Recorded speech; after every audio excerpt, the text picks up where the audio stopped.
มหาวิทยาลัยเชียงใหม่จังหวัดเชียงใหม่รายการต่อจากนี้ไป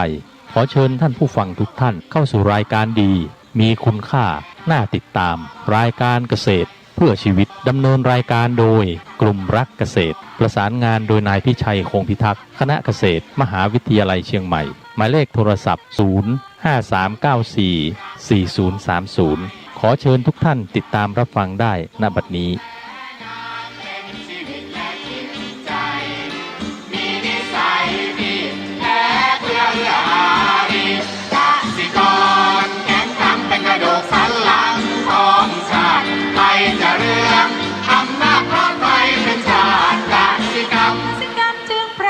เป็นหลักมัน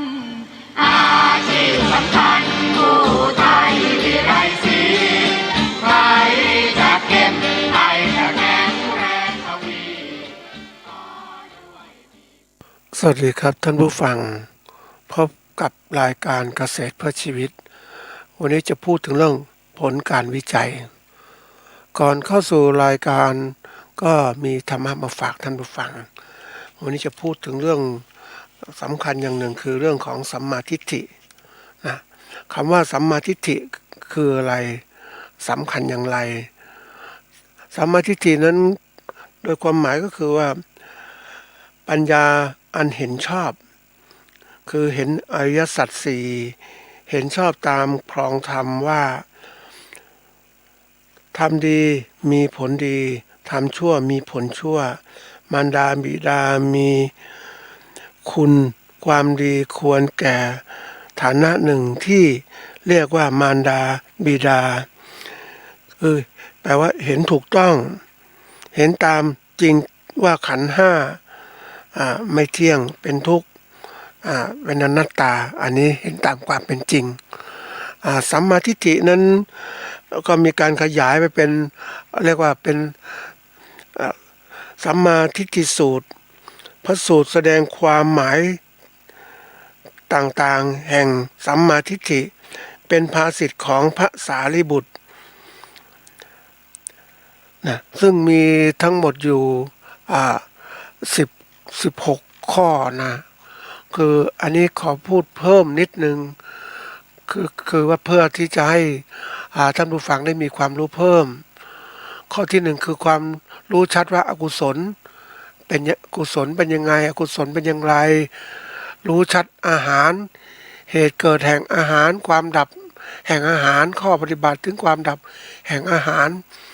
ข้อสามรู้ชัดทุกข์เหตุแห่งทุกข์การดับทุกข์การบัตรถึงความดับทุกข์คืออริยสัจสี่นั่นเองนะสี่รู้ชัดชรามรณะห้ารู้จักชาติคือเหตุ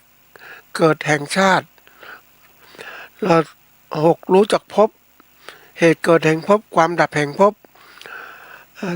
เจ็ดรู้ชัดอุปทานเหตุแห่งการอุปทานความดับแห่งอุปทานแปดรู้ชัดตัณหาเหตุแห่งตัณหาและดับแห่งตัณหาเก้ารู้ชัดถึงเวทนาเหตุเกิดแห่งเวทนา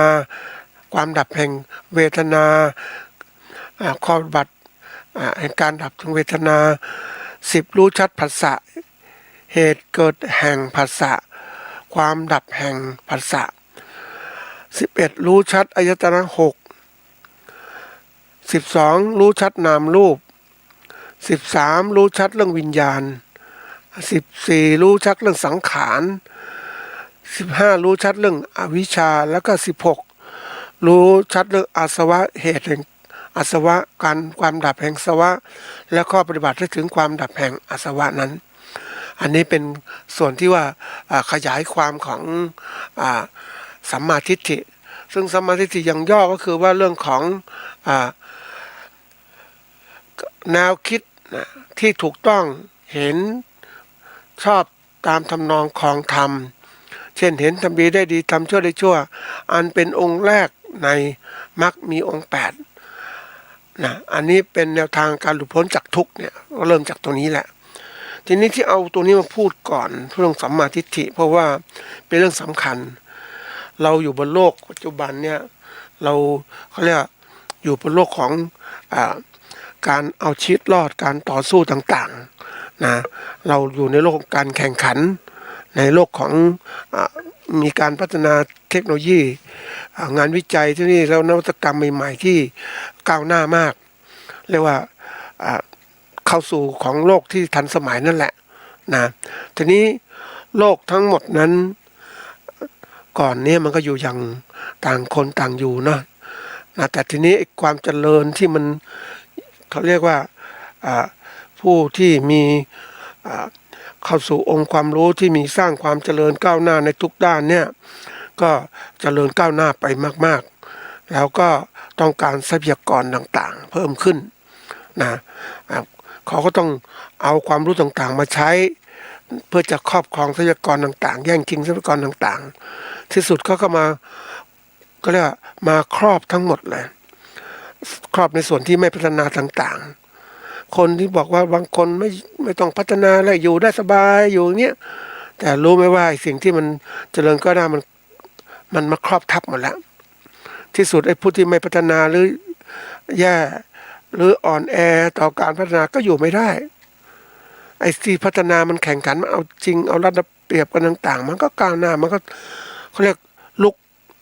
กเข้ามาครอบคลุมทั้งหมดนี่คือความจริงที่เราต้องเรียนรู้ไม่ใช่ว่าเรามีชีวิตอยู่อย่างธรรมดาไปเรื่อยๆเรื่อยๆเราไม่รู้กระแสโลกนั้นไม่ได้กระแสโลกมันเป็นอย่างนั้นจริงๆมันแผ่มันเหมือนกับกระแสน้ำมันนะท่านผู้ฟังมัน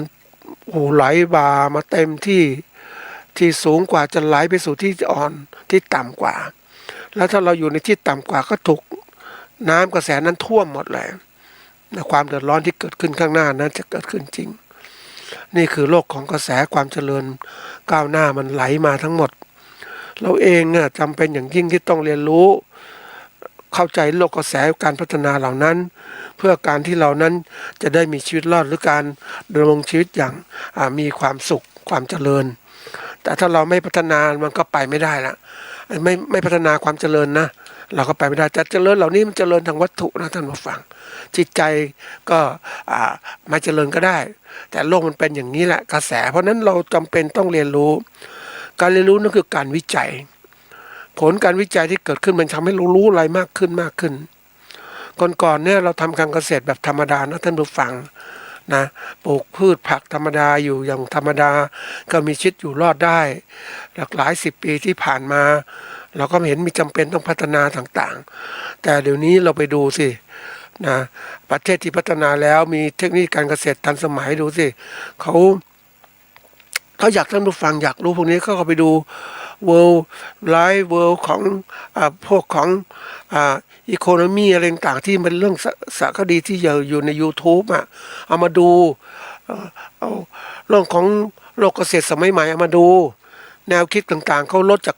ใช้แรงงานคนมาใช้เครื่องจักรเครื่องมือต่างๆเพราะนั้นพวกนี้เวลามันผลิตกันแล้วเนี่ยมันผลิตเป็นจำนวนมากนะจำนวนมากต้นทุนต่อหน่วยก็ต่ำลงเราผลิตจำนวนน้อยต้นทุนหน่วยสูงแล้วจะขายสู้เขาได้ไหมไม่ได้แล้วเห็นไหมนี่ตัวอย่างเพราะนั้นเนี่ยคือเป็นสิ่งที่เขาเรียกการศึกษาเรียนรู้มันก็ต้องประกอบด้วยการวิจัยเพราะการที่เราจะศึกษาเรียนรู้ต่างๆเนี่ยมันมีเรื่องราวต่างๆมากมายทีเดียวแต่มันเยอะมากเราก็ต้องสรุปเอาบางส่วนสำคัญจับประเด็นมาก็จับย่อมาให้มันเหลือกับเป็นการวิจัยขึ้นมาอันไหนดีอันไหนผิดอันไหนถูกแค่นั้นแหละมันก็รู้ได้แล้วแต่ถ้าเราไม่เรียนรู้เลยนะไปไม่ได้แล้วท่านผู้ฟังนะเพราะฉะนั้นวันนี้โลกของเกษตรกรโลกของเกษตรกรผู้ปลูกพืชเลี้ยงสัตว์ก็ต้องคิดอีกแบบหนึ่งคิดอย่างที่เดิมแต่ว่าเราจะเข้าสู่โลกใหม่แล้วก็ต้องกลายเป็นผู้ประกอบการที่คิดให้ประกอบเรื่องการผลิตการตลาดทำกำไรอย่างไรให้เป็นนี่มันจะเข้าสู่โลกการพัฒนาทีนี้โลกเหล่านี้โลกพัฒนาเนี่ยเป็นโลกที่ว่าผู้ประกอบการเนี่ยจะต้องฉลาดจะต้องเรียนรู้ให้มันทันใครเรียนรู้ชนะได้ก็สำเร็จแน่นอนนะใครไม่เรียนรู้ไม่ชนะไม่ปฏิบัติมันก็จะกลายเป็นคนที่เขาเรียกว่าหลงยุคหลงสมัยนะเหมือนกับที่เรา เราไปดูโลกสมัยใหม่ท่านผู้ฟังเราอยู่โลกเก่าไปคุยกับโลกสมัยใหม่มันไม่รู้เรื่องมันพัฒนาไปไกลมากเลยนะอย่างทำไมต้องใช้คอมพิวเตอร์อย่างเนี้ย นะถ้าคนไม่ได้รู้มันเครื่องอะไรอย่างเนี้ยฉันใช้บวกลบคูณหารหรือใช้ลูกคิดดีกว่าไหมเนี่ยมันทำกันไม่ทันนะท่านผู้ฟังไม่ทันโลกเพราะนั้นวันเนี้ยมันก็เปลี่ยนแปลงที่เร็วมากโลกของข้างหน้าเนี่ยเราถือเป็นโลกที่โลกอภิวัตน์ที่เคยกล่าวไว้แล้วเราเองต้องเรียนรู้เพื่อจะปรับเรียนรู้เหล่านั้นก็คือการวิจัยผลการวิจัยวันนี้จะพูดถึงผลการวิจัยคือผลการวิจัยก็คือความหมายคือผลที่เกิดขึ้นจากการศึกษาความรู้เนี่ยเราได้องค์ความรู้ใหม่เกิดขึ้นว่าอันไหนมันถูกอันไหนมันผิดอันนั้นมันผิดก็ไม่เอาอันไหนถูกเอามาศึกษาให้เข้าใจเอามายึดถือต่างๆทั้งหมดมันเหมือนทฤษฎีท่านผู้ฟังทฤษฎีคือแนวคิดที่เรามีต่อสิ่งใดสิ่งหนึ่งนะมันมีหลายทฤษฎีมากเลยนะทั่วโลกมีเยอะแยะเขาก็ผู้ที่เขาสร้างทฤษฎีเขาก็ศึกษาสิ่งใดหนึ่งแล้วก็เอามาสรุปเป็นความรู้ของเขาเอาเป็นให้ทุกคนได้รู้นี่คือทฤษฎีแต่วันดีคืนดีเนี่ยทฤษฎีเหล่านี้ก็มีทฤษฎีใหม่ที่เกิดขึ้นมันก็ต่อต้านทฤษฎีเดิมนะเขาเรียกว่าต่อต้านที่เดิมว่ามันสิ่งที่เคยกล่าวมันสมมุติว่าคนที่กล่าวด้วยความเชื่อว่าโลกแบนอย่างเนี้ยแต่มันมีการพิสูจน์ว่าโลกไม่แบนก็เป็นทฤษฎีต่อต้านทฤษฎีเดิมคือความเชื่อเดิมมันบอกว่าโลกไม่แบนโลกกลมเนี่ยแล้วที่สุดไอ้ทฤษฎีใหม่ที่เกิดขึ้นเป็นทฤษฎีต่อต้านทฤษฎีเดิมก็กลายเป็นทฤษฎีซึ่งยอมรับกันไอ้โลกของทฤษฎีแนวความคิดที่มีต่อสิ่งหนึ่งมันพัฒนาไปเรื่อยๆ10 ปีก่อนเรามีทฤษฎีแบบนี้แต่10 ปีหลังจากนี้มาแล้วมันเปลี่ยนแปลงหมดเลยมันเป็นทฤษฎีองค์ความรู้ใหม่ๆทั้งนั้นไอ้ของเก่าใช้ไม่ได้เห็นไหมเราเองเราอยู่ในโลกความรู้เนี่ยเราต้องรู้อะไรควรจะยึดถืออะไรไม่ควรยึดถืออะไรควรจะละจะวางให้มันเข้าใจ เหมือนเราเองนะท่านผู้ฟังอยากจะมีความรู้ที่ถูกต้องนะเราก็ต้องศึกษาให้มันครบเหมือนกับเราศึกษาของต้นไม้นี่แหละมันมีเปลือกกับพีแก่นแต่เราส่วนใหญ่เราก็ติดแค่กับเปลือกเท่านั้นเองอันนี้ถูกต้องแล้วพอแล้วเอาแค่เปลือกนั้นพอไม่ต้องศึกษากับพีไม่ต้องแก่นแล้วเนี่ยเอาแค่เข้าใจเรื่องเปลือกเนี่ยแต่คนรุ่นใหม่เขาไม่เขาเอาเข้าใจเปลือกกับพีแก่นให้มันเป็นเขาเรียกเป็นสัจธรรมที่ถึงความจริงเราศึกษาอะไรก็ตามถ้าเราศึกษาคือกึ่งกลางๆหรือศึกษาไม่รู้จริงเนี่ยอันตรายมากเลยเอาไปใช้ปฏิบัติก็ไม่ได้เนี่ยเพราะนั้นวันนี้ต้องรู้ให้มันเป็นจริงพระพุทธศาสนานะมันมีคำสอนของพระเจ้าที่สอนถึงความจริงทั้งนั้นเราเองถ้าอยากรู้ความจริงก็ต้องปฏิบัติไม่ใช่แค่ความเชื่ออย่างเดียวปฏิบัติจะเกิดความเข้าใจรู้ซึ้งขึ้นมาผลปฏิบัตินั่นแหละผลที่การศึกษาวิจัยมันก็เกิดทำให้เรานั้นได้เข้าใจเรื่องเราที่เราศึกษามากขึ้นมันจะมีอะไรสิ่งที่ผิดสิ่งที่ถูกต้องอยู่ในนั้นอ่ะแต่เราศึกษาไปแล้วเราก็คัดเลือกนี่มันผิดแล้วมันถูกเราก็เข้าใจแล้วเรื่องราวต่างๆที่ศึกษาอันถัดมาเนี่ยเราได้รับผลจากการที่เราศึกษาวิจัยแล้วเนี่ยเอาไปศึกษาเรื่องอื่นได้อีกเหมือนเราศึกษาคนคนหนึ่งนะท่านผู้ฟังเอาพืชดีกว่า ศึกษาพืชชนิดหนึ่งเราเคยปลูกมันเนี่ยอย่างตัวอย่างเราศึกษาปลูกข้าวฟ่างเอาง่ายๆข้าวฟ่างเนาะเราปลูกมันอย่างนี้มันปลูกได้ดีเข้าใจได้ข้าวฟ่างเราปลูกแบบนี้แล้วเสร็จแล้วเราได้ความรู้มาแล้วเนี่ยเราก็ศึกษาการปลูกข้าวโพดได้ไหมมันใกล้เคียงกันเนี่ยเปลี่ยนนิดเปลี่ยนหน่อยก็เอาเข้าใจข้าวโพดได้โดยไม่ต้องวิจัยมากมายนะเพราะว่าเราเข้าใจศึกษาวิจัยจากข้าวฟ่างมาแล้วตอนข้าวโพดก็เปลี่ยนนิดเปลี่ยนหน่อยนี่คือการเขาเรียกว่าการเชื่อมโยงความรู้เดิมสู่ความรู้ใหม่เนี่ยมันเป็นอย่างนี้การพัฒนานั่นแหละเพราะฉะนั้นนี่แหละบทของการวิจัยมันทำให้เรานั้นเป็นผู้ที่มีความรู้จริง เราศึกษาวิจัยก็เกิดความรู้จริงใหม่ๆเกิดขึ้นความรู้ความเชื่อเดิมๆเนี่ยมันก็หดหายไปทำไมต้องเป็นนักวิจัยก็เพื่อเรานั้นจะต้องเป็นผู้ที่ยืนอยู่ได้เป็นตัวเองนะไปเจอการเขาเรียกการพัฒนานะท่านผู้ฟังพัฒนาเครือข่ายเกษตรกร เครือข่ายเกษตรกรนะประกอบอาชีพการปลูกพืชนะก็มี นักวิจัยก็ไปร่วมพัฒนาเครือข่ายเกษตรกรให้ปลูกพืชอย่างนี้นี่พืชอย่างนี้พัฒนาอย่างนี้น่าจะมีความรู้ใหม่ๆมีงานวิจัยใหม่ๆที่เกิดขึ้น เกษตรกรก็เรียนรู้โดยการที่นักวิจัยเหล่านี้ถ่ายทอดความรู้ให้ก็เลยเป็นเกษตรกรการเรียนรู้การเกษตรนะทีนี้ถ้าเราดูต่อไปว่าถ้านักวิจัยเหล่านี้ถ่ายทอดความรู้เสร็จแล้วเนี่ยหลังจากนั้นเกษตรกรปลูกพืชแล้วเนี่ยก็ปลูกไปอย่างนั้นอ่ะเพราะว่าได้ความรู้เดิมแต่ว่าความรู้มันไม่ทันสมัยแล้วทำยังไงต้องมีนักวิจัยมาช่วยอีกใช่ไหมมันก็เลยกลายเป็นว่าถ้านักวิจัยไม่มีทำยังไง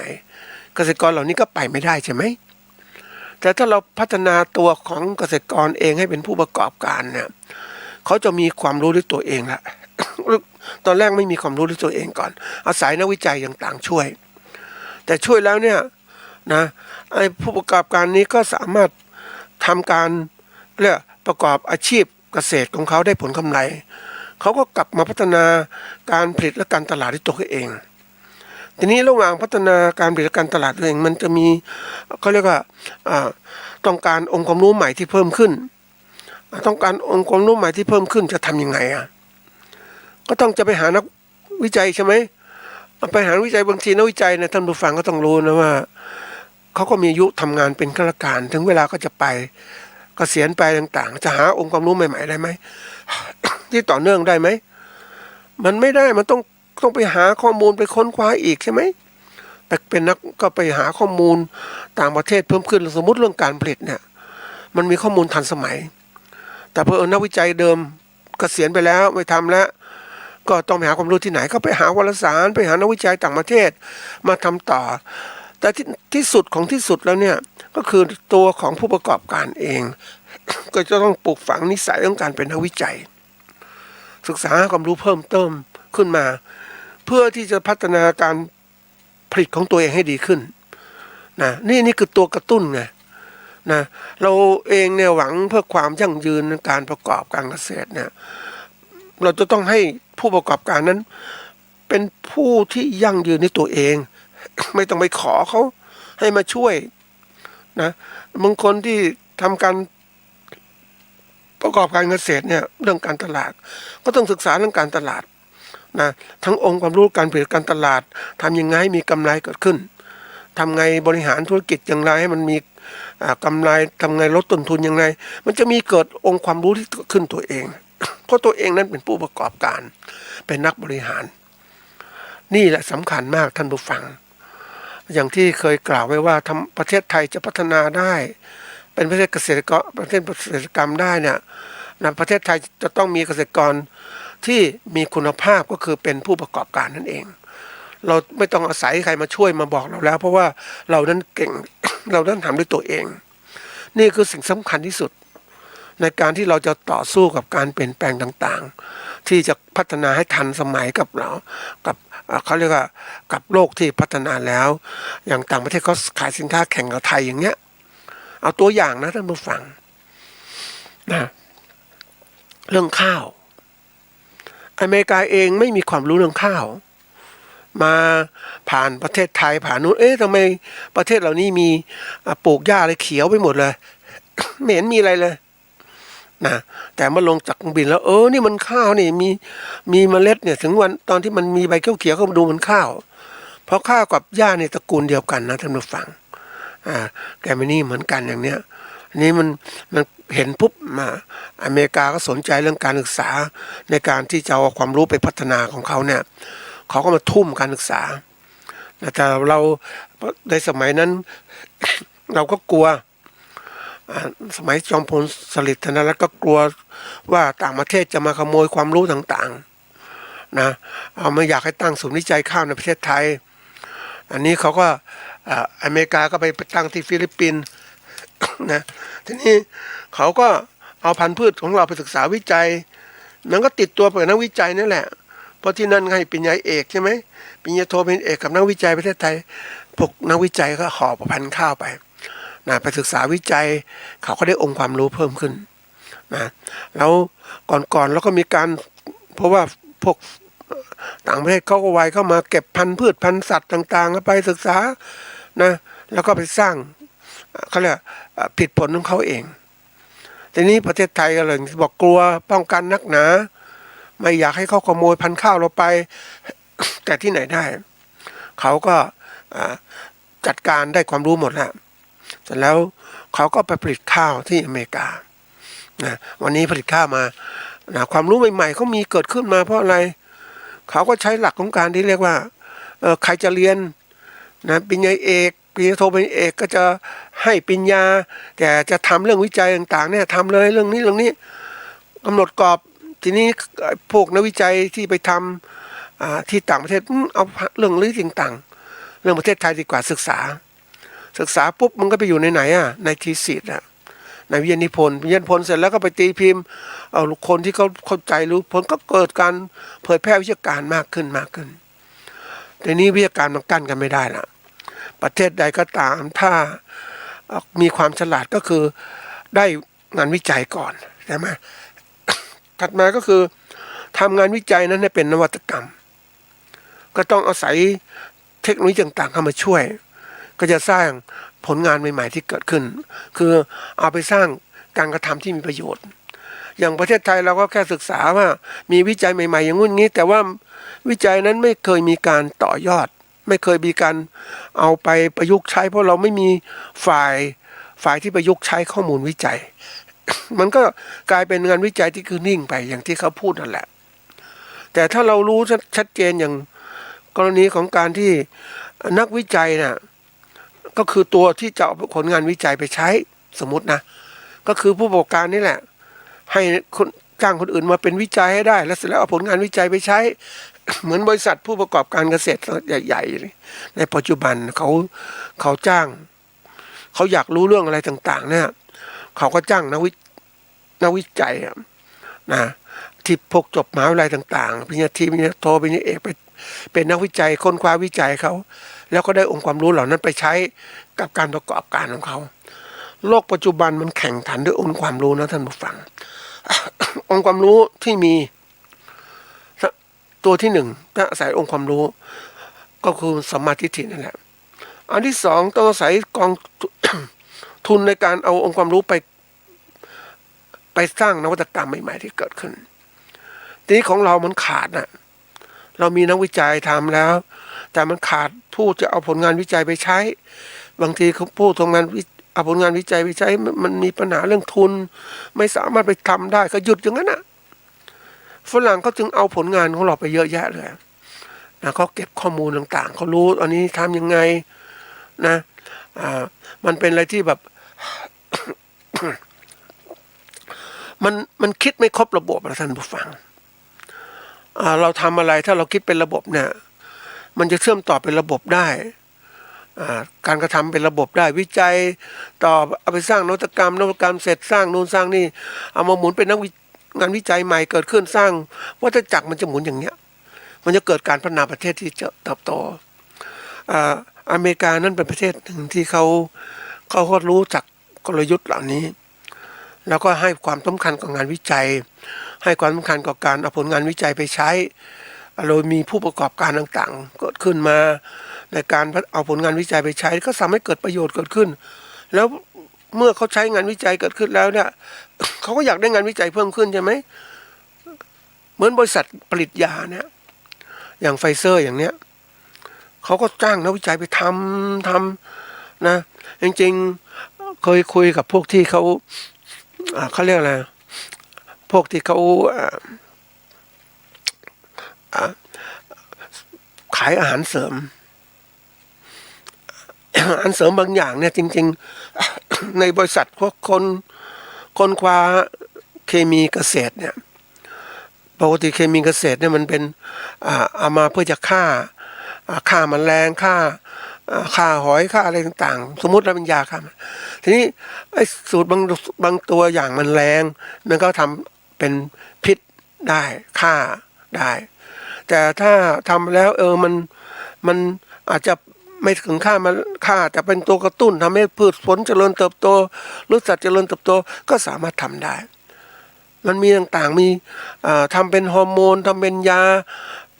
รักษาคนก็ได้ก็คือเคมีนั่นแหละ ถึงบอกว่าบางคนบอกยา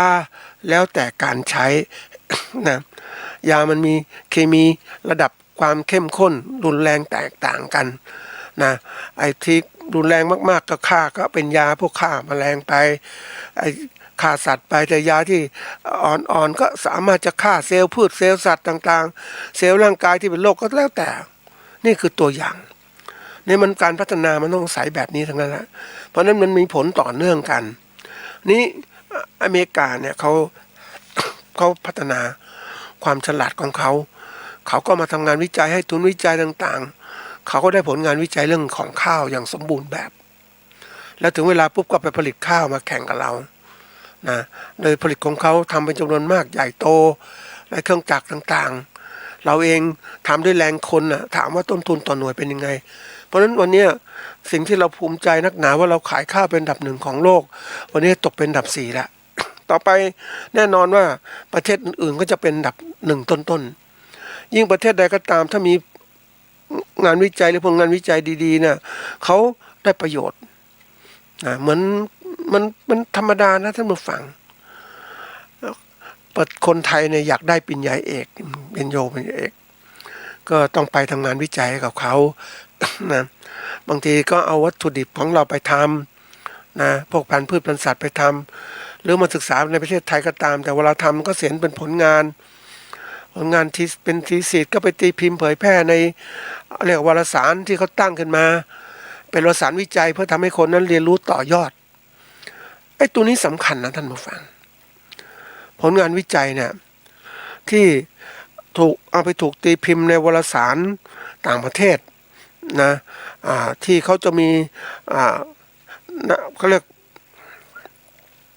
ผู้วิจัยส่งผลงานไป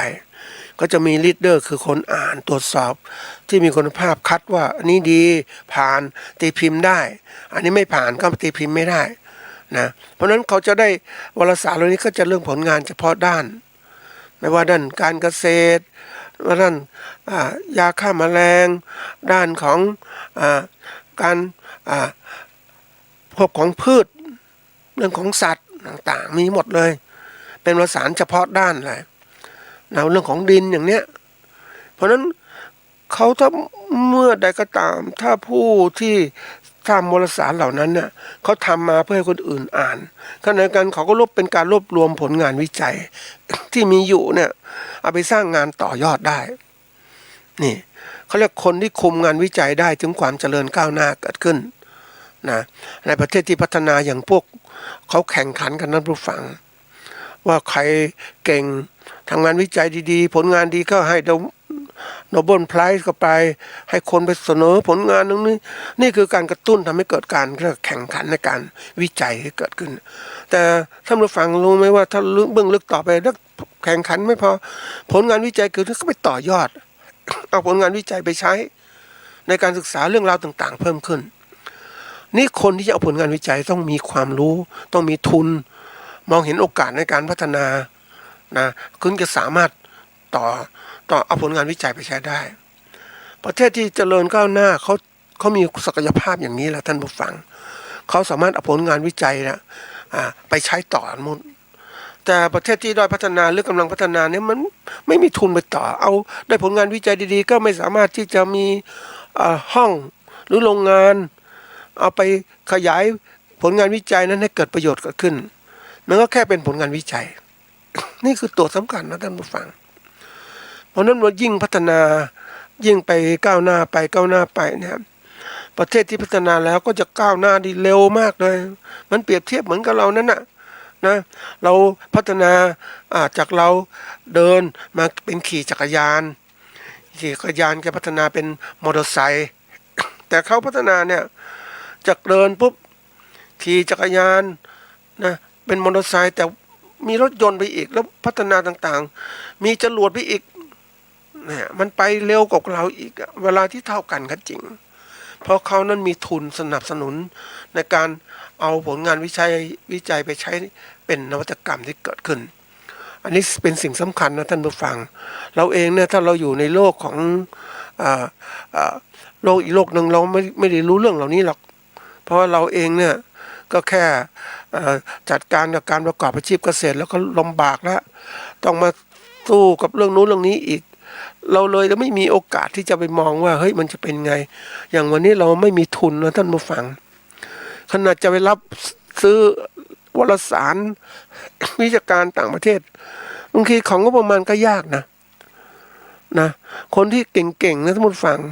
พวกบริษัทที่เขาเก่งเนี่ยเขามีทุนเยอะเนี่ยเขาก็ซื้อวารสารวิจัยต่างๆที่เกิดขึ้นในเรื่องราวที่เขาสนใจนั่นแหละเอามาอ่านเอามาพัฒนาเอามารู้จักว่านักวิจัยคนไหนทำงานวิจัยนี้เกิดขึ้นเพราะนั้นมันจะกลายเป็นว่าเขาเองได้ประโยชน์ทั้งขึ้นทั้งล่องเลยประเทศที่พัฒนาแล้วเนี่ยเขาก็ได้ประโยชน์ที่รวดเร็วแต่เราเองเนี่ยเราแค่จะซื้อวารสารวิจัยก็ไม่ค่อยมีนะแล้วก็จะมารู้ต่อผลงานวิจัยไปใช้ก็ไม่ได้เพราะว่าเราไม่รู้ไปเป็นนะเนื่องจากว่าเราไม่มีทุนนั่นแหละคือระบบของการแข่งขันนะท่านผู้ฟังมีทุนที่ดินทุนแรงงานการประกอบการนะพวกที่เขามีมาก เขาก็สามารถขยายธุรกิจเขาได้มากเร็วกว่าผู้ที่มีทุนน้อยๆก็อาจจะทำไม่ได้นะหรือทำได้แต่ว่าช้ามากเราจึงเห็นการแข่งขันที่มันเกิดขึ้นระหว่างประเทศที่ด้อยพัฒนาประเทศกำลังพัฒนาประเทศที่พัฒนาแล้วประเทศเวลาเต็มที่เลยเนี่ยมันมันเติบโตกัน เราไปเห็นนะท่านผู้ฟังว่าในระบบของการใช้เครื่องจักรกลเกษตรก็เหมือนกันเราเห็นประเทศที่บอกถ้าเราไม่ไปดูเราก็ภาคภูมิใจว่าเราใช้ควายทำนาดีที่สุดดีมากประหยัดธรรมชาติต่างๆนะเราก็เห็นเราก็ดูของเราเนี้ยแต่ถ้าเราไปเห็นเขาเนี่ยเขาใช้เครื่องจักรไปหมดแล้วครอบครัวหนึ่งอาจจะทำงานครอบครัวเกษตรกรอาจจะมีสัก 3-4 คนก็ทำงานได้แล้วเป็นฟาร์มใหญ่ๆได้เลยอย่างเลี้ยงวัวอย่างทำยังไงเลี้ยงไก่ใช้เครื่องจักรช่วยยังไงอย่างเราทำไม่ได้เพราะเราไม่มีเครื่องไม้เครื่องมือมาช่วยใช่ไหมนี่คือตัวอย่างแล้วเอาผลงานวิจัยไปใช้ก็ไม่เป็นเนี่ยอันนี้คือตัวสำคัญนะมันทำให้เกิดการเรียกว่าความแตกต่างกันยิ่งพัฒนาไปช่องว่างระหว่างประเทศด้อยพัฒนากับประเทศพัฒนามันยิ่งห่างกันมากขึ้นในสุดแล้วมันใครจะเดือดร้อนแล้วท่านผู้ฟัง ประเทศที่ด้อยพัฒนาเดือดร้อนมากเพราะไงก็คือถูกเขาระดับเปรียบตลอดเราก็มีความเข้มแข็งใช่ไหมทุกด้านนะอย่างการค้าขายเราไม่ค้าเกษตรกรผลิตอาหารเก่งมากเลยค้าขายไม่เป็นพังยิ่งประเทศที่เขาใหญ่โตเนี่ยยิ่งไปดูระบบการเขาเรียกยุทธศาสตร์ในการทำลายคู่แข่งขันแหมฟังแล้วน่ารู้แล้วก็ดูแล้วมันน่ากลัวจริงๆนะประเทศพัฒนาประเทศที่เขาแข่งขันนะอย่างประเทศจีนในเวลาที่ทำสินค้ามันยอมรับว่าสินค้าจีนไม่มีคุณภาพแต่เขาขายในราคาที่ถูกถูกแล้วก็ธุรกิจเขาอยู่รอดเพราะว่าค้าขายได้แล้วเอาถูกๆไว้พออยู่ได้ก่อนทีนี้ประเทศดึงพัฒนาก็ของมีคุณภาพแต่มันแพงทีนี้ผู้บริโภคเขาก็เอาถูกไว้ก่อนเพราะนั้นปรากฏว่าสินค้าจีนขายได้เยอะแยะเลยสินค้าที่มีคุณภาพดีมันขายได้เพราะกลุ่มเท่านั้นมันอยู่ไม่ได้ที่สุดก็ต้องเลิกไปหรือลดปริมาณไปแต่ว่าประเทศที่จีนก็สามารถได้ทุนไปแล้วเนี่ยทำลายคู่แข่งขันด้วยราคาถูกแล้วต่อไปขยับคุณภาพสินค้ามากขึ้นคุณภาพดีขึ้นราคาก็สูงขึ้นนี่คือกระบวนการเอาชนะกันชนะในเรื่องการแข่งขันนะแล้วก็เสร็จแล้วก็จะกลายเป็นผู้ที่ผูกขาดในอนาคตอีก นี่คือของจริงนะเราเองถ้าเราไม่เรียนรู้ปุ๊บเราก็ไม่เข้าใจว่ามันเป็นยังไงการเรียนรู้นั่นคือการวิจัยเราต้องการหาความรู้ที่แท้จริงก็ต้องวิจัยมันเป็นยังไงเพราะนั้นวันนี้ย้อนกลับมาที่ตัวเกษตรกรเองนะ เราต้องหัดเรียนรู้บางคนบอกว่าไปเรียนรู้เพิ่มต้นมากมายทำไมเรียนรู้ไม่ได้ใช้รู้แค่นี้พอแล้ว เรามีหน้าที่ทำเราไปกระทำแค่นี้เดี๋ยวอีกฝ่ายหนึ่งก็ทำเขาเองมันไม่ได้เราต้องรู้ทั้งระบบรู้ให้มันเป็นการหัดเรียนรู้เนี่ยสำคัญนะท่านผู้ฟังรู้ไว้บอกว่าเราไม่ได้ใช้ไม่ใช่ครับ รู้ไว้เพื่อเราเข้าใจว่ามีอุปสรรคขัดขวางอะไรบ้างเหมือนเกษตรกรนั่นแหละ มัวไม่สนใจการเมืองเอาแต่ก้มหน้าก้มตาทำไปนะใครจะมาเป็นผู้แทนก็ให้ตังค์เราก็ซื้อให้ตังค์เราก็เลือกซื้อเลือกไป ก็ไม่คิดอะไรเพราะเราไม่ได้รับผลต่างๆเนี่ยเขาคิดอย่างนี้แต่ความจริงแล้วเราได้รับผลกระทบอย่างมากเลยถ้าเราได้ตัวแทนที่ไม่มีคุณภาพมันก็สร้างผลเสียเกิดขึ้นกับเรามันก็สร้างนโยบายที่กดดันเราทำให้เราลำบากอย่างเกษตรกรรายเล็กที่ลำบากก็ว่าผลิตสินค้าเกษตรต้องมีมาตรฐานนู่นมาตรฐานนี่ต้องทำการเกษตรแบบนี้ทั้งที่มันต้องมีโรงเรือนต่างๆใช่ไหมแต่เราไม่มีท่านผู้ฟัง เนี่ยแล้วทุนไม่มีมันมาทำไม่ไหวมันเพราะนั้นไอ้คู่แข่งขันที่มันมีทุกอย่างพร้อมมันก็มีโรงเรือนมีแรงต่างมีมาตรฐานการผลิตเกษตรที่ดีมีทุกอย่างพร้อมมันก็ชนะใช่ไหมขายได้ของเราขายไม่ได้เพราะว่าเราไม่สนใจเรื่องของว่าไอ้คนที่ไปกำหนดการผลิตเนี่ยมันเป็นนักการเมืองกลุ่มหนึ่งของเขาเนี่ยเห็นไหมเพราะนั้นวันนี้มันต้องรู้ทั้งระบบ นะการหัดเรียนรู้เนี่ยมันเป็นเรื่องสำคัญนะท่านผู้ฟังว่าเราทำงานอะไรแล้วแต่นะมันต้องรู้ทั้งระบบจริงๆไม่ใช่อยากให้มองว่ารู้เฉพาะด้านคนเราเนี่ยถูกปิดบังนะท่านผู้ฟังด้วยตัวตนเองนั่นแหละไม่ต้องเขาบอกว่ายิ่งมองในแง่บวกนะทฤษฎีบวกนะมองคนในแง่บวกอะไรต่างๆดีคือคิดว่าคนเป็นคนดีทุกคนเป็นคนดีอย่าไปคิดเป็นว่าเฮ้ย มีเป็นคนร้ายด้วยอะไรด้วยไม่คิดมองคนในแง่ดีทั้งหมดเลยสมมุตินะทั้งที่คนนะมันมีคนดีและคนไม่ดีแต่เราเองมองคนในแง่ดีก็เข้าดีทั้งหมดมันก็เลยเข้าข่ายของการอะไรประมาทในแง่ของนี้ต้องสำคัญในกลุ่มคนที่ทำตัวเป็นคนดีมันมีคนหลอกลวงด้วยเห็นไหมนี่คือตัวสำคัญเห็นไหมเราเองต้องหัดเรียนรู้เพราะนั้นการมองคนในแง่ที่ว่าเป็นทฤษฎีระบบมองให้มันครบมันตัวสำคัญการฝึกการประกอบการต่างๆเนี่ยต้องหัดเป็นคนอย่างนี้มองให้ครบมองอดีตปัจจุบันอนาคตแล้วก็ทำปัจจุบันดีที่สุดอนาคตเป็นครูสอนเรา นะไม่อดีตเป็นครูสอนเราอนาคตเป็นสิ่งที่มองไม่ถึงแต่เราทำให้ดีที่สุดของเราปัจจุบันเดี๋ยวอนาคตที่ดีก็ตามมายิ่งไปเจอได้ไปเรียนรู้บริษัทใหญ่ๆที่เขามียุทธศาสตร์ในการพัฒนาการผลิตของเขาเนี่ยเขาวางแผนการผลิตไปนะ5 ปี10 ปีข้างหน้าจะเป็นยังไงเพราะว่าการเรียนรู้โลกเนี่ยเหตุการณ์ข้างหน้าเนี่ยมันมองไม่เห็นก็จริงนะแต่ถ้าเรามีทฤษฎีการเรียนรู้อนาคตเนี่ยมันจะทำให้เรานั้นเตรียมการต่างๆไว้ได้แต่ถ้าเราไม่เตรียมการเลยมันก็ไม่ได้ขาดทุนเหมือนกับเราเองเอาตัวอย่างนะท่านผู้ฟังเห็นชัดเจนนะสมัยหนึ่งเราก็มีเทปนะเครื่องบันทึกเสียงที่เป็นเทปนะเราก็เล่นเทปเป็นม้วนๆนั่นแหละโอ้ยิ่งสะสมเทปแต่ที่ไหนได้เทปเหล่านี้มันไม่เลิกใช้ละ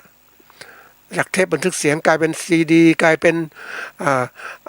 บันทึกเสียงยิ่งรุ่นปัจจุบันเนี่ย ไม่ต้องตกใช้อย่างนี้เลยนะใช้แถบบันทึกเสียงใช้แถบแม่เหล็กบันทึกได้สบายไม่ต้องมาใช้แบบเทปบันทึกเสียงสมัยก่อนนี่คือการถ้าคนเขาเก่งเขามองนะมองเห็นการพัฒนาเหมือนเอาง่ายๆท่านผู้ฟังในปัจจุบันเนี่ยถ้าเรามองโลกของความเป็นจริงว่าในสื่อของที่ให้ความรู้ของเราทั้งหมดนี่แหละ นะก่อนเนี้ยวิทยุคนก็ฮือฮาเนาะโทรทัศน์ก็ฮือฮาแล้วก็ทำให้คนก็พึ่งโทรทัศน์นะเดี๋ยวนี้มันทันสมัยกว่านั้นเนี่ยจากโทรทัศน์ธรรมดามาเป็นอยู่ในมือถือหมดแล้วนะเสียงก็อยู่ในมือถือได้อยู่ในเก็บที่ไหนก็ได้อยู่ในที่เขาเก็บข้อมูลไว้แล้วอยากจะชมอยากจะดูอะไรก็ได้เห็นไหมมันทันสมัยเดี๋ยวนี้ความเร็วการที่ว่าสามารถติดต่อสื่อสารได้ที่ไหนก็ได้ทั่วโลกแหละมันเป็นเพราะอย่างนี้เพราะนั้นเราเองต้องเรียนรู้ความเปลี่ยนแปลงของโลกว่าทิศทางมันเป็นอย่างไรเราเองต้องใช้ยังไงบ้าง ยิ่งไอ้ตัวนี้สำคัญมากนะท่านผู้ฟังโลกของ ความเจริญก้าวหน้าทางวิทยาศาสตร์และเทคโนโลยีต่างๆมันก้าวหน้าจริงๆเลยเราเองเราไม่เคยรู้อะแล้วเราก็รู้เฉพาะสิ่งที่เรารู้เฉพาะข้างหน้าในครั้งที่ปัจจุบันตอนนั้นเราคิดแค่นั้นอะแล้วก็สะสมอย่างนี้ไปนะทั้งที่มันสิ่งที่เรากำลังสะสมมันสิ่งที่ล้าสมัยครับโลกมันพัฒนาไปไกลมันพัฒนาไปทันสมัยอย่างนั้นนะคนเราต้องมองเหมือนกับที่เราเอาตัวอย่างนะท่านผู้ฟัง นะเรามัวสะสมนะเครื่องจักรนะง่ายๆนะเรามีเครื่องจักรคือเครื่องทำนานะควายเหล็กแล้วก็ภูมิใจแล้ว นะแล้วก็สมควายเหล็กไว้ตัวนู้นตัวนี้หลายเครื่องเราคิดแค่นั้นนะแล้วไปเจอควายเหล็กที่ถูกก็ซื้อมาอีกคนอื่นก็เลิกใช้แล้วเราก็ซื้อมาเอามาใช้ แต่ถามว่าเฮ้ยมันแข่งขันนะขายได้ไหมเนี่ยไอ้โลกเขาไม่ใช้ควายเหล็กเขาใช้แท็กเตอร์แล้วแท็กเตอร์นี่ทันสมัยนะท่านผู้ฟังมันมีทั้งทุกอย่างพร้อมในตัวมันเองตั้งแต่ตัดหญ้าไถนามีทุกอย่างพรวนดินมีทุกอย่างมีเปลี่ยนแค่ขังเครื่องมือเท่านั้นเองตัวมันทำทุกอย่างแล้วถามว่าเขาใช้แท็กเตอร์กับเราใช้ควายเหล็กมันจะไปด้วยกันได้ไหมมันไปด้วยกันไม่ได้แล้วมันถ้าเราแข่งขันนะอยู่บนโลกของความเป็นจริงมันเอาชนะแล้วเขาชนะเราแล้วแต่เราก็ยังภูมิใจว่าเราอยู่ได้อย่างนี้แต่ต่อไปอยู่ไม่ได้เพราะอะไรรู้ไหมท่านผู้ฟังสิ่งที่มันกระทบเนี่ยมันอยู่ไม่ได้คือตัวผลิตผลเกษตรของเราที่ออกไปสู่ตลาด ต้นทุนมันสูงนะเขาใช้เครื่องจักรที่ทันสมัยจริงอยู่มันแพงแต่ว่ามันสามารถผลิตได้จำนวนมากนั้นต้นทุนต่อหน่วยสินค้าเกษตรเขาก็ต่ำใช่ไหมไอ้ของเราเช็คเทคโนโลยีเก่าๆเครื่องจักรเก่าๆต้นทุนต่อหน่วยการผลิตสินค้าเกษตรก็สูงใช่ไหมออกไปสู่แข่งขันมันแข่งขันกันไม่ได้แล้วสินค้าเราแพงกว่าเขาคุณภาพก็ต่ำกว่าเขานะแล้วใครจะซื้อเราล่ะอันนี้คือการมองนะมองเหล่านี้มองก่อนคนก็หัดจะมองด้วยสายตาก็คิดว่าอคติไปหรือเปล่าแต่ถ้าเรามองเนี่ยประกอบการวิจัยนะเห็นชัดเจนว่ามีการค้นคว้าหาข้อมูลเพิ่มเติมประเทศญี่ปุ่นไม่พัฒนาเป็นอย่างนี้ไต้หวันเป็นอย่างนี้อเมริกาเป็นอย่างนี้ประเทศไทยเป็นอย่างนี้ลาวเป็นอย่างนี้เห็นไหมมันเห็นน่ะคือถ้าเราไม่ใส่ใจในการศึกษาวิจัยนะมันจะไม่เห็นเลยแต่ถ้าเราศึกษาวิจัยโอ้มันเห็นหมดเลยท่านผู้ฟังเห็นหมดถึงอนาคตของการเกษตรของเราเลยถ้าเราไม่พัฒนาแล้วเกษตรของเราอยู่ได้ในประเทศอะท่านผู้ฟังอยู่ได้ อยู่ได้ค้าขายในชุมชนต่างๆได้หมดเลยแต่ถามว่าจะไปค้าขายแข่งกับต่างประเทศได้ไหมไม่ได้แล้วเพราะเราต้นทุนมันสูงอาจจะไม่มีมาตรฐานด้วยแต่ของเขานั้นโอ้ผลิตเป็นจำนวนมากนะวันก่อนไปเด้งดูท่านผู้ฟังก็อาจจะ ดูเกษตรก็ได้นะไปดูการปลูกองุ่นของเราเอามาปลูกก็ดีใจนักหนาแถวนนทบุรีปลูกแปลงเล็กๆแปลงก็ขายก็ผลิตไม่มากก็ขายได้อย่างนี้แหละนะแต่ทีนี้ของเขาผลิตจำนวนมากนะท่านผู้ฟังโอ้ทุ่งเป็นท้องทุ่งเลยอย่างเนี้ยเห็นไหมโอ้โหเครื่องจักรหมดเลยในการจัดนู่นจัดนี่โอ้มันใช้คนไม่มากระบบน้ำกับระบบน้ำพิเศษเพราะนั้นมันต้นทุนต่อหน่วยต่ำกว่าใช่ไหมแล้วแต่แล้วเนี่ยเขาก็สามารถส่งขายได้ทั่วโลกเลยไอเราไปส่งขายได้ยังไงนะต้นทุนมันต่อหน่วยสูงองุ่นก็เป็นตัวอย่างนะท่านผู้ฟังนี่แหละเราก็ขายในประเทศของเราตอนนี้เราก็ภูมิใจตอนนี้แต่ถามว่าเราเองอยู่บนโลกของความเป็นจริงนะมันต้องเปิดกว้างดูเขาดูเราเป็นอย่างไรนะเขามีการวิจัยอะไรบ้างเพิ่มขึ้นเรามีการวิจัยอะไรบ้างธรรมชาติของคนเรานะท่านผู้ฟังเขาก็บอกว่าอะไรต่างๆที่มันไม่เห็นประโยชน์นะก็อย่าไปศึกษามันเลยเสียเวลาเปล่าๆนะไม่เคยคิดอะไรพอละแค่นี้อยู่กับปัจจุบันเนี่ยแค่นี้พอไม่ได้มองว่าอนาคตจะเป็นยังไงเพราะเราคิดว่าปัจจุบันเราดีแต่ที่ไหนได้ปัจจุบันมันเปลี่ยนไปหมดนะใช่ไหมเราเองเนี่ยจำเป็นอย่างยิ่งที่ต้องศึกษาด้วยว่า มันไม่มีประโยชน์ยังไม่ให้ประโยชน์กว่าเราเพราะเรายังไม่ได้ทำสิ่งนั้น แต่เราต้องมองว่ามันเป็นไหมเป็นประโยชน์เป็นจริงไหมดูต่างประเทศที่เขาทำทำไมเขาเปลี่ยนแปลงเทคโนโลยีการเกษตรเป็นอย่างนู้นอย่างนี้มากขึ้น แล้วเราไม่เปลี่ยนล่ะเราไม่เปลี่ยนก็เหมือนเดิมใช่ไหมแต่ถ้าเปลี่ยนก็แตกต่างจากเดิมใช่ไหมสิ่งที่จุดสำคัญที่สุดของคนนะท่านผู้ฟังเริ่มต้นจากการเปลี่ยนแปลงตัวเองความรู้ตัวเองที่ก่อน ยังไม่ได้คิดอื่นนะยังไม่ต้องลงมือทำเปลี่ยนแปลงความคิดความอ่านของตัวเองว่าเรานั้นสมมุติว่าเรา อยากจะมีรายได้เกษตรที่ดีขึ้นการเกษตรที่สบายขึ้นคิดแค่นี้ก่อนแล้วเราจะทำแบบเดิมไหมเราจะพัฒนาการเกษตรของเราอย่างไรนะแล้วนี่มันเริ่มต้นแล้วเริ่มต้นจากความคิดเนี่ยแล้วก็ไปดูมองนู่นมองนี่อ่านวารสารดูภาพยนตร์ยิ่งตอนนี้มีภาพยนตร์ที่บอกว่าใน YouTube เนี่ยมีมากมายทีเดียวแล้วภาพยนตร์บางเรื่องนะบางตอนนะเขาสร้างมาเพื่อที่จะให้คนได้รู้นะเพื่อนำไปสู่การพัฒนาเขาจนก่อนนั้นฟังเขาพวกนี้เขาค้าขายกันนะคนทุกคนก็มีความก็เรียกเห็นกับตัวเห็นก็ได้กันมันนั้นแหละเขาก็ไม่เปิดเผยในความจริงบางอย่างก็ปิดนะแต่ความนี้มันก็เริ่มเปิดเพื่ออะไรเปิดเพื่อให้ทุกคนได้พัฒนาได้เอาความรู้นี้ไปใช้แต่ถามว่าคนที่เอาความรู้นี้ไปใช้เดินตามเขาตลอดเวลานั้นก็ต้องรู้ให้มันกันว่าเป็นเหมือนกันนะเขาก็จะครอบงำความคิดของคนว่าคนที่เอาง่ายๆท่านผู้ฟังคนที่ถูกครอบงำความคิดคือคนที่เดินตามคนอื่นเขาโดยไม่คิดเองพูดอะไรก็ให้หมดเขาให้มาก็รับมาเขาให้มาก็รับมาตัวเองไม่พัฒนาถามว่าที่สุดแล้วเนี่ยขาดเขาแล้วจะเป็นไงขาดเขาแล้วเราเป็นยังไงเห็นไหมแต่คนที่ฉลาดก็คือเรียนรู้การเดินตามคนอื่นพัฒนาไปเรื่อยก็ตามแต่ก็มีความคิดของตัวเองว่าเฮ้ยมันจะดีกว่าเขาไหม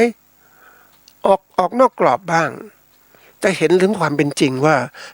สิ่งที่เขาให้นั้นให้เต็มที่ไหมเนี่ยนี่เราหัดคิดอย่างนี้มันก็ทำให้เรานั้นเป็นคนที่ฉลาดการเกษตรในยุคปัจจุบันนะท่านผู้ฟังมันเป็นการเกษตรที่เรียกว่าต้องมีการวิจัยตลอดอย่างต่อเนื่องแล้วก็เอาผลงานวิจัยนั้น มาใช้ในการ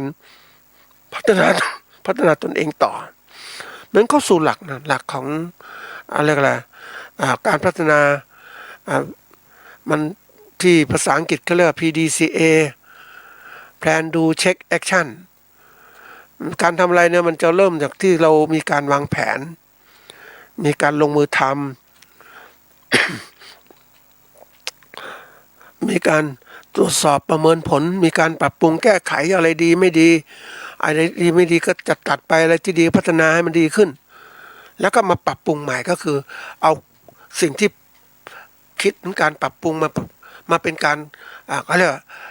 ทำในแบบใหม่ที่แตกต่างจากเดิมให้ดีกว่าเดิมเพราะนั้นวัฏจักรการหมุนของ PDCA มันจะทำให้คนนั้นพัฒนาการเกษตรที่ดีขึ้นเราการเป็นนักวิจัยก็เช่นกันเราเองต้องหัดเรียนรู้การวิจัยเอาพัฒนาเหมือนเอาตัวอย่างท่านผู้ฟังกับที่ประสบขนาดนี้เราเอาเป็นผลงานวิจัยได้เลยอย่างเราทำลำไยนะเราทำลำไยเราทำมาตั้งนานเราคิดทุกอย่างมันเป็นอย่างนี้หมดแล้วนะมีคนมารับซื้อลำไยเราอย่างนี้มีคนมาขึ้นลำไยอย่างนี้แล้วมันเคยเป็นอย่างนี้มาตลอดเวลา แล้วก็คิดอย่างนี้มาตลอดเวลาว่าไม่เป็นไรไม่ต้องพัฒนาอะไรมันก็เป็นอย่างนี้มาหลายสิบปีก็เป็นอย่างนี้มาแต่เราเคยคิดไหมว่าเฮ้ยถ้าเกิดมันเป็นเหตุการณ์เฉพาะเจาะจงขึ้นมามีโรคระบาดคนไม่มี คนมาเก็บลำไยไม่มีแล้วเพราะว่าถูกปิดกั้นบางชุมชนไม่อยากคนอื่นเข้าไปเพราะฉะนั้นแรงงานที่ไปเก็บลำไยก็ไม่มีละเห็นไหมทำยังไงนะเพราะเราก็เคยชินกับความสุขความสบายเราก็เลยไม่คิดด้วยการตื่นตัวในการไขว่คว้าหาช่องทางใหม่ๆที่เกิดขึ้นอันนี้คือตัวร้ายนะท่านผู้ฟังอันเรียกว่ากับดักแห่งความสุขสบายที่ทำให้คนนั้นหลงผิดไปติดสุขติดอะไรต่างก็เลยไม่พัฒนาว่ามันจะมีเหตุการณ์นี้เกิดขึ้นไหม วันหนึ่งเกิดเหตุการณ์ข้าวยากหมากแพงทำยังไงคือเราทำไมเราไม่คิดเราคิดมองโลกในแง่ดีต้องทำอย่างนี้เหมือนเดิมที่เป็นผ่านมามันเขาเรียกว่าโลกมันมีการเปลี่ยนแปลงตลอดเวลานะท่านผู้ฟังอย่าไปคาดหมายว่าทุกอย่างมันจะดีหมดนะท่านผู้ฟังวันนี้นี่น่ากลัวมากก็คือสถานการณ์ของการเปลี่ยนแปลงของสิ่งแวดล้อมทางการเกษตรที่มันเปลี่ยนแปลงรุนแรงมากขึ้นกว่าเดิมนะท่านผู้ฟังถ้าเรามีการเก็บข้อมูลอัตราการเปลี่ยนแปลงในทางที่เลวร้ายจะมีมากขึ้นมากกว่าเดิมเป็นเปอร์เซ็นต์ที่สูงขึ้นแล้วก็กว่าจะปรับตัวก็รู้ได้ช้าอย่างกรณีเช่นโลกมันร้อนขึ้นอย่างเนี้ย เรารู้โลกมันร้อนขึ้นแล้วก็คิดมานานแล้วตั้งหลายปีแล้วเนี่ยแต่ถามว่าเราก็คิดแค่นั้นโลกมันร้อนขึ้นเท่าไหร่เรารู้ไหมวันนี้มันร้อนขึ้นอย่างรวดเร็วนะท่านผู้ฟังภัยพิบัติที่เกิดขึ้นจากการที่โลกร้อนฝนไม่ตกต้องตามฤดูกาลหรือฝนตกหนักต่างๆเนี่ยมันเกิดขึ้นมาการเปลี่ยนแปลงเหล่านี้เกิดขึ้นมานานมันสะสมมาโดยเราไม่ใส่ใจแล้วเสร็จแล้วมันเกิดขึ้นมาแล้วอันตรายไหมมันเกิดขึ้นมาน้ำท่วมเราปรับตัวไม่ได้แล้วที่สุดเราก็เสียหายใช่ไหมเราปรับตัวก่อนดีกว่าไหมวันนี้ปรับความคิดก่อน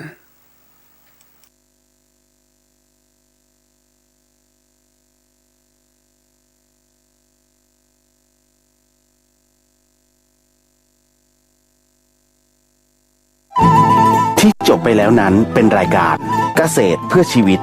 ดำเนินรายการโดยอาจารย์พิชัยคงพิทักษ์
และสร้าง